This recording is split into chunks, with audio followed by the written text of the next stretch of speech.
আসসালামু আলাইকুম এভরিওয়ান। আশা করছি আপনারা ভালো আছেন। আলহামদুলিল্লাহ আমিও ভালো আছি। স্বাগতম জানাচ্ছি আমার নতুন আরেকটি ব্লগ ভিডিও দেখার জন্য। আজকে সারাদিন যা যা করলাম সবই আপনাদের সাথে শেয়ার করব। তো আমার ভিডিওটি শেষ পর্যন্ত দেখার অনুরোধ করছি। তো প্রথমে আমি গাছে পানি দিয়ে নিচ্ছিলাম। আমার বারান্দায় যে গাছগুলো আছে, গাছে পানি দিয়ে আমি রান্না করে চলে এসেছি সকালে নাস্তা তৈরি করার জন্য। আজকে আমি সকালে নাস্তায় তৈরি করছি নুডলস। প্রতিদিন আসলে রুটি বা পরোটা খেতে ভালো লাগে না। মাঝে মাঝে চেষ্টা করি বিভিন্ন রকম নাস্তা তৈরি করার জন্য। এতে আমার মেয়ে এবং আমার হাজব্যান্ড খুশি হয়, কারণ তাদের প্রতিদিন রুটি বা পরোটা খেতে ভালো লাগে না, একঘেয়েমি চলে আসে।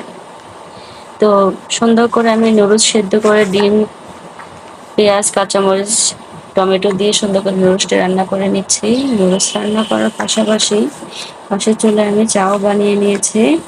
তো নাস্তা তৈরি করে আমি সরাসরি টেবিলে চলে এসেছি। এখন আমি আর আমার হাজব্যান্ড একসাথে বসে খাবো। সকাল সকাল চেষ্টা করি আমার হাজব্যান্ডের সাথে বসে আমি সকালে নাস্তাটা করার জন্য। সারাদিন যেহেতু হাজব্যান্ড বাসায় থাকে না, অফিসে থাকে, তো সকালের নাস্তাটা হাজব্যান্ডের সাথে বসেই করা হয়। বাচ্চারা যেহেতু এখনো ঘুমোচ্ছে, এখনো ঘুম থেকে ওঠেনি, তো নাস্তা করেই খেয়ে নিচ্ছি চা। সকালে ১ কাপ চা মানে সারাদিনের প্রশান্তি। আমি সারাদিন চা না খেলেও চলে, কিন্তু সকালে আমার ১ কাপ চা খেতেই হয়। এতে খুবই ভালো লাগে।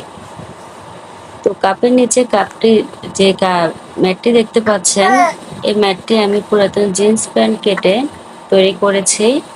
নিজের হাতে তৈরি করে ঘর সাজাতে খুবই ভালো লাগে। হয়তো এরকম অনেক আপুরা আছেন যাদের নিজের হাতে বিভিন্ন কিছু তৈরি করে ঘর সাজাতে ভালো লাগে। আমারও কিন্তু ভালো লাগে। তো কি কি বানিয়ে আমি ঘর সাজাই অবশ্যই আপনাদের সাথে শেয়ার করব ইনশাআল্লাহ। তো নাস্তা করে রেডি হয়ে হাজব্যান্ড অফিসে চলে গেল।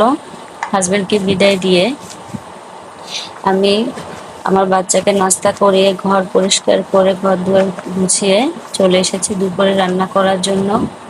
দুপুরে আজকে আমি কলমি শাক ভাজি করছি। কলমি শাকটা আমার খুবই ভালো লাগে।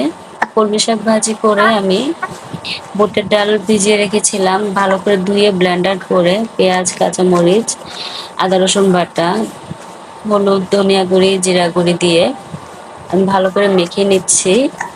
এটা দিয়ে আমি পেঁয়াজু বানাবো এবং পেঁয়াজুটা আমি আজকে রান্না করব। অনেকে চিন্তা করতে পারেন পেঁয়াজু আবার রান্না করে কিভাবে। এটা কিন্তু অনেক মজা, যারা খেয়েছেন তারাই জানেন।